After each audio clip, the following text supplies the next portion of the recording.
வணக்கம் மக்களே, follow and subscribe பண்ணிட்டு பக்கத்தில் இருக்கிற பெல் ஐக்கனை கிளிக் பண்ணுங்கள்.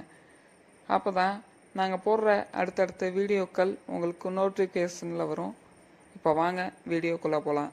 இது திண்டுக்கல் மாவட்டம் கோவிலூரில் ஒரு 70 சென்ட் விற்பனை கொண்டு வந்திருக்காங்க.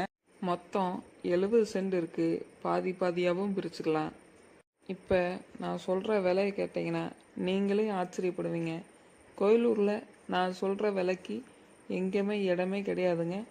ஒரு சென்ட்டோட விலை 2,20,000 தான் சொல்கிறாங்க. இதுவும் ஃபைனலும் கிடையாதுங்க. இதுவே கம்மி, இதுவும் ஃபைனல் இல்லைன்னு சொல்லியிருக்கேன். ஆனால் ரொம்பவும் குறைக்க மாட்டாங்க. இதுபோல் இடங்கள் வாங்கணும் விற்கணும் அப்படின்னாலும் ஸ்க்ரீனில் தெரிகிற நம்பருக்கு கால் பண்ணுங்கள். உங்கள் இடத்துல கரண்ட் வசதி இல்லை அப்படின்னா சோலார் மூலமாக அதையும் அமைச்சிக்கலாம். சிசிடிவி கேமரா இல்லை கோழி பண்ணை, மாட்டு பண்ணை, ஆட்டு பண்ணை அமைச்சு தர்றதுக்கு எங்கள்கிட்ட ஆட்கள் இருக்குது. வாங்க, சிறந்த முறையில் பண்ணிக்கலாம். நன்றி.